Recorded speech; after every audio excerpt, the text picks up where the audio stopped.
નમસ્કાર.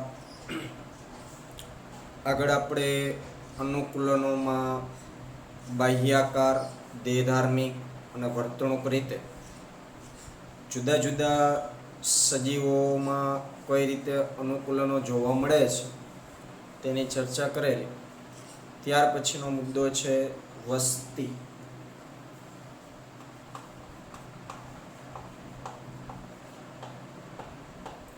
જેની અંદર પ્રથમ આપણે ચર્ચા કરવાની છે વસ્તીના સવિશેષ લક્ષણ. વસ્તીના સવિશેષ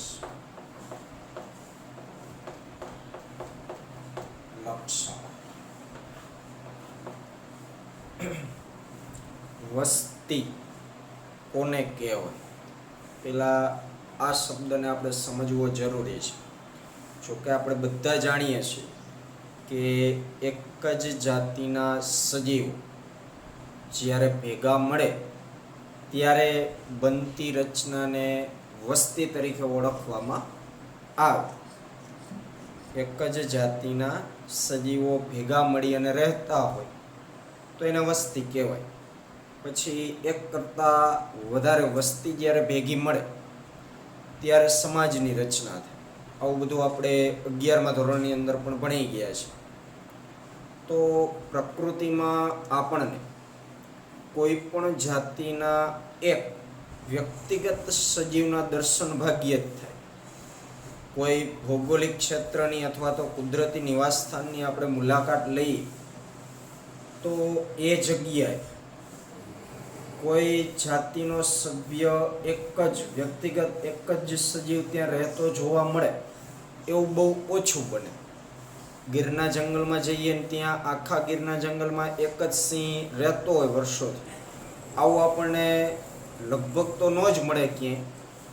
પણ રેર કિસ્સાઓ એ જાતિ નાશપ્રાયને આરે હોય, લુપ્તતાને આરે હોય, આવું કંઈ બનેલું હોય એમની સાથે તો કદાચ એવું બને. પરંતુ એક સાથે એક જાતિના સજીવો મોટે ભાગે સમૂહમાં જ રહેતા છે જોવા મળતા હોય છે. તેમાંના મોટા ભાગના સારી રીતે વિકાસ પામેલ ભૌગોલિક વિસ્તારમાં સમૂહોમાં રહે છે. એક સરખા સ્ત્રોતો માટે ભાગીદારી કે સ્પર્ધા કરે છે, આંતર પ્રજનન કરે છે, સંભવિત રીતે આંતરજાતીય એટલે કે મિશ્ર જાતીય હોય છે અને આ પ્રકારે તેઓ વસ્તીની રચના કરે છે. વસ્તીની રચના કઈ રીતે થતી હોય એ આપણને અહીં ટૂંકમાં સમજાય કે એક સરખા સ્ત્રોત માટે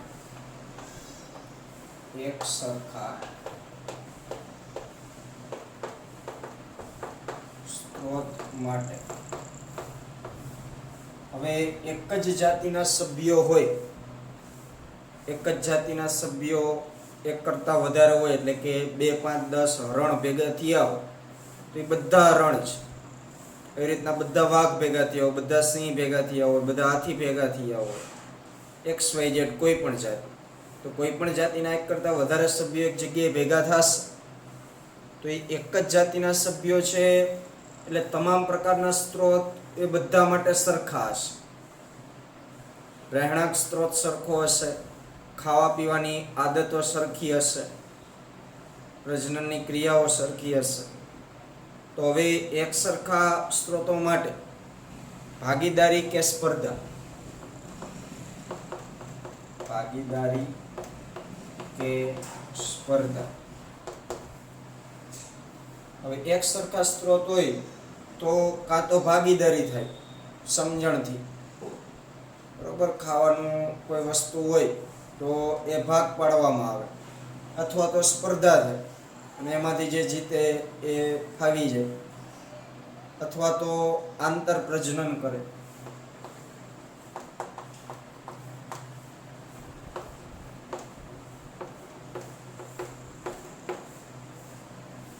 સાથે સાથે સંભવિત રીતે આંતરજાતીય પણ હોય. અને આ બધી બાબતોથી વસ્તીની રચના છે એ થતી હોય છે. જોકે આંતરપ્રજનન શબ્દ એ લિંગી પ્રજનન માટે સૂચિત છે, કારણ કે અલિંગી પ્રજનનના પરિણામ સ્વરૂપ ઉદ્ભવતા સજીવોના સમૂહને પણ પરિસ્થિતિકીય અભ્યાસના હેતુ માટે સામાન્યતઃ વસ્તી તરીકે માનવામાં આવે છે. અલિંગી પ્રજનનના પરિણામ સ્વરૂપ 1માંથી 2, 2માંથી 4 એ રીતે જે અલિંગી પ્રજનન દર્શાવતા સજીવો છે એ બહુગુણિત થતા હોય તો મોટે ભાગે એમાં ઘણી બધી સમાનતાઓ હશે, કારણ કે એક જ પિતૃમાંથી એ બધા સર્જાયેલા છે. પરંતુ પરિસ્થિતિકીય અભ્યાસ માટે એ પણ એક વસ્તી જ છે, કારણ કે વસ્તીનો મતલબ શું છે? એક જ જાતિના સભ્યોનો સમૂહ. તો અલિંગી પ્રજનનથી નિર્માણ પામેલા જે સજીવો છે એ બધા એક જ જાતિના છે. એક જ જાતિના સજીવોનો સમૂહ જ્યારે રચાશે તો એ વસ્તીની વ્યાખ્યામાં જ આવે.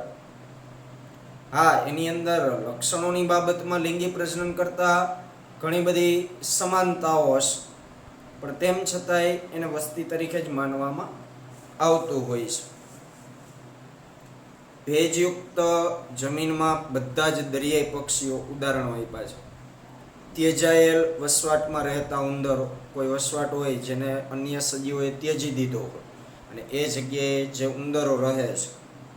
વન ક્ષેત્રના સાગના વૃક્ષો, સંવર્ધન પાત્રમાંના બેક્ટેરિયા, તળાવમાં કમળના છોડવાઓ આ વસ્તીના કેટલાક ઉદાહરણો છે.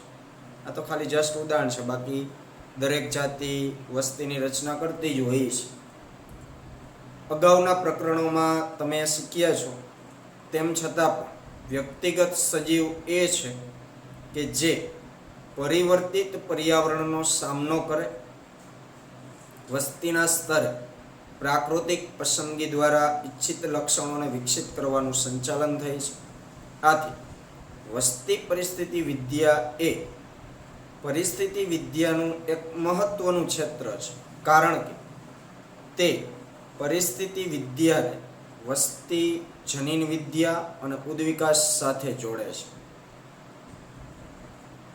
હવે કોઈ પણ વ્યક્તિગત સજીવ છે, એ વ્યક્તિગત સજીવ પરિવર્તિત પર્યાવરણનો સામનો કરવા માટેના તમામ પ્રયત્નો છે અપનાવતો હોય છે. તો આવું તો વસ્તીમાંના દરેક સભ્યો કરશે, તો પરિણામે સંયુક્ત રીતે વિચારવા જઈએ તો એક વસ્તીના લક્ષણો પ્રદર્શિત થશે. એ લક્ષણ હકીકતમાં અપનાવે છે કોણ? કોઈ એક વ્યક્તિગત સજીવ. પણ એક જ જાતિના બધા સભ્યો સમૂહમાં રહે છે તો બધાને એક સરખું જ પર્યાવરણ મળે છે, તો બધા એક સરખા જ કંઈક પ્રયત્ન કરશે, કારણ કે એક જ જાતિ છે. તો બધાની અંદર એ લક્ષણો વિકસિત થશે. વિચારવાનું છે વ્યક્તિગત સજીવના રૂપમાં, પણ એવી વ્યક્તિગત સજીવો એટલે બધા સભ્યો. તો બધા સભ્યની અંદર એ ફેરફારો થશે એટલે અંતે એ લક્ષણ શેમાં પરિણમશે? વસ્તીના લક્ષણો. અને પરિસ્થિતિ વિદ્યા જે વસ્તી છે એ જનીન વિદ્યા અને ઉદ્વિકાસ સાથે એને જોડે છે લક્ષણોની બાબતમાં. વસ્તી છે ચોક્કસ લક્ષણો ધરાવે છે જે વ્યક્તિગત સજીવમાં હોતા નથી. આ ખાસ યાદ રાખો. વસ્તી ચોક્કસ લક્ષણો ધરાવે છે જે વ્યક્તિગત સજીવમાં હોતા નથી. વસ્તીના લેવલે વિચારીએ તો વસ્તીના પણ અમુક લક્ષણો હોય અને એ લક્ષણ પાછા વ્યક્તિગત સજીવમાં જોવા મળતા નથી. એના ઉદાહરણથી આપણે સમજીએ કે વ્યક્તિગત સજીવ જન્મે છે અને મૃત્યુ પામે છે. વ્યક્તિગત સજીવ જન્મે છે અને મૃત્યુ પામે છે. તો અહીં જન્મ અને મૃત્યુ આ બે જે શબ્દ આપણે બોલી જન્મ અને મૃત્યુ એ કોઈ એક વ્યક્તિગત સજીવનું લક્ષણ થયું. સમજાય શું? વ્યક્તિગત સજીવ જન્મે છે અને મૃત્યુ પામે છે. કોઈ એક સજીવનો જન્મ થાય છે અને એ સજીવનું મૃત્યુ થાય છે. તો જન્મ અને મૃત્યુ આ જે તે વ્યક્તિગત સજીવ સાથે સંકળાયેલ શબ્દ છે એના લક્ષણ છે. પરંતુ વસ્તીમાં જન્મદર અને મૃત્યુ દર, વસ્તી છે જન્મ દર અને મૃત્યુ દર ધરાવે છે.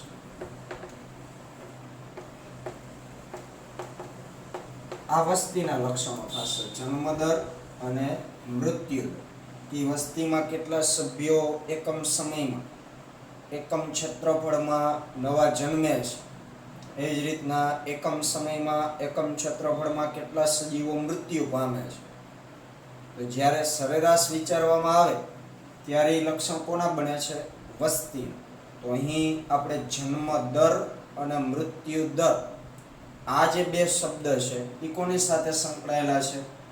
વસ્તીના લક્ષણ સાથે. વસ્તીમાં આ દર ક્રમશઃ પ્રતિ વ્યક્તિ એટલે કે માથા દીઠ જન્મદર અને મૃત્યુ દર ઉલ્લેખાય છે. વસ્તીમાં આ દર પ્રતિ વ્યક્તિ દીઠ, જોજો એ ખાસ યાદ રાખજો, પ્રતિ વ્યક્તિ દીઠ ઉલ્લેખાય છે. એટલે કે પ્રતિ વ્યક્તિ દીઠ એ વસ્તીમાં જન્મદર કેટલો છે, પ્રતિ વ્યક્તિ દીઠ એ વસ્તીમાં કેટલો મૃત્યુ દર છે. એના ઉદાહરણથી આપણે સમજશું. તેથી આ દરને વસ્તીના સભ્યોની સાપેક્ષ સંખ્યામાં થતા ફેરફાર એટલે કે વધવું કે ઘટવું સ્વરૂપે પ્રદર્શિત કરાય છે. હવે એક ઉદાહરણ આપ્યું છે કે જો કોઈ તળાવમાં પાછલા વર્ષમાં કમળના 20 છોડ હતા, ઉદાહરણ સમજીએ આપણે. પાછલા વર્ષમાં તળાવમાં કમળના 20 છોડ હતા. કેટલા? 20 છોડ પાછલા વર્ષમાં, એટલે એક વર્ષની આપણે વાત કરીએ છીએ. પ્રજનન દ્વારા 8 નવા છોડ ઉમેરા. પ્રજનન દ્વારા 8 નવા છોડ ઉમેરા. તો હવે આપણે આ કમળની વસ્તીનો જન્મદર શોધવો હોય કે પાછલા વર્ષમાં કમળના 20 છોડ હતા, માની લઈએ કે 2019-20માં 20 છોડ હતા. હવે વર્ષ 2020-21ની અંદર 8 નવા છોડ ઉમેરાણા. તો કુલ છોડ કેટલા થયા? કુલ છોડ 28. તો હવે એનો આપણે જન્મદર શોધવો હોય તો જન્મદરને આપણે આ રીતે દર્શાવી શકીએ. 8/20 બરાબર 0.4. તો આ જે 0.4 જવાબ આવે છે એનો મતલબ થાય કે પ્રતિ કમળ પ્રતિ વર્ષ 0.4 જેટલો જન્મદર છે એ કમળની વસ્તીમાં જોવા મળે છે. 20 છોડ પહેલા હતા, 8 નવા ઉમેરાણા છે. તો ઉમેરાયેલ સભ્યની સંખ્યા છેદમાં અગાઉની સંખ્યા, તો એનાથી આપણને જન્મદર જે મળશે એટલે કે 8/20 એટલે 0.4.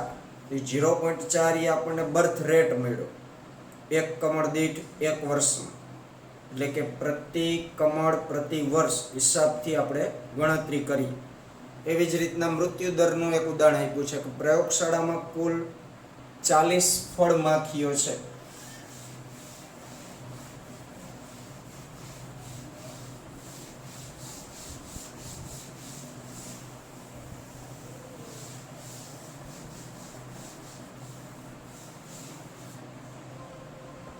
કોઈ પ્રયોગશાળામાં 40 ફળમાખીઓ હાલમાં અત્યારે છે. ફળમાખીઓની વસ્તીમાંથી 4 વ્યક્તિગત ફળમાખીઓ દર્શાવેલ ચોક્કસ સમયાંતરે, માની લો કે 1 અઠવાડિયા દરમિયાન મૃત્યુ પામે છે. 4 માખીઓ 1 અઠવાડિયા દરમિયાન, એ સમયગાળો એ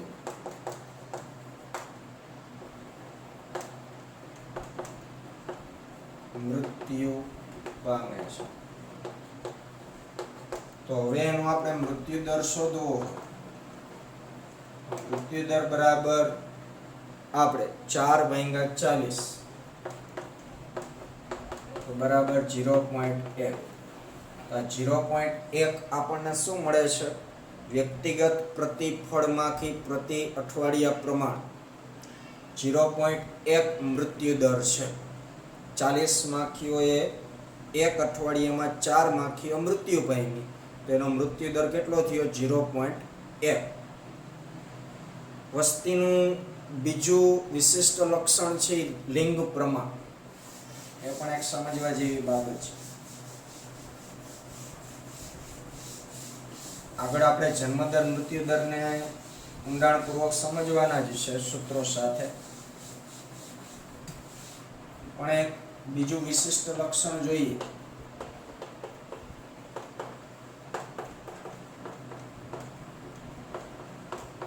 બીજું વિશિષ્ટ લક્ષણ છે લિંગ પ્રમાણ. હવે લિંગ પ્રમાણ એટલે કે નર કે માદાનું પ્રમાણ. લિંગ પ્રમાણ એટલે શું? નર કે માદાનું પ્રમાણ. એટલે કે વ્યક્તિગત સજીવ નર અથવા માદા બંનેમાંથી કોઈ એક છે, પરંતુ તે વસ્તીનું લિંગ પ્રમાણ હોય છે. એટલે કે XYZ કોઈ વસ્તીમાં કુલ 1000 સભ્યો છે, તેમાંથી ઉદાહરણ તરીકે માની લઈએ કે 60% નર છે અને 40% માદા છે. તો આ વસ્તીનું શું થયું? લિંગ પ્રમાણ. કે 1000 સભ્યોમાંથી 60% નર અને 40% માદા. એટલે કે 1000 સભ્યોમાંથી 600 સભ્ય નર છે અને 400 સભ્યો માદા છે. તો આ એક લિંગ પ્રમાણ થયું. તો એ લિંગ પ્રમાણ જે જોવા મળે છે, આ તો ઉદાહરણ છે. તમે 60% માદા લ્યો, 40% નર લ્યો, એની સાથે કોઈ લેવા દેવા નથી. કાઉન્સમાં આપ્યું છે જેમ કે વસ્તીના 60% માદા છે અને 40% નર છે. આપણે અહીંયા 60% નર કે 40% માદા એ રીતે લખ્યું, એટલે એની સાથે કંઈ લેવા દેવા નથી. પણ આ એક સમજવાની વાત છે. મેઇન આપણો શબ્દ છે લિંગ પ્રમાણ. કે કોઈ પણ વસ્તીનું લિંગ પ્રમાણ એ પણ એક વિશિષ્ટ લક્ષણ થશે વસ્તી. કે વસ્તીમાં કેટલા સભ્યો નર છે અને કેટલા સભ્યો માદા છે. તો લિંગ પ્રમાણને પણ એક વસ્તીના લક્ષણ તરીકે લઈ શકાય. હવે પછીની જે વાત છે એમાં આકૃતિ 13.4 જે પિરામિડો અલગ અલગ 3 આપેલા છે, તો એ વસ્તી પિરામિડ એવા મુદ્દાથી આપણે એને આગળ ચર્ચામાં સમજશું. એટલે અહીં સુધી અત્યારે આપણે રાખીએ.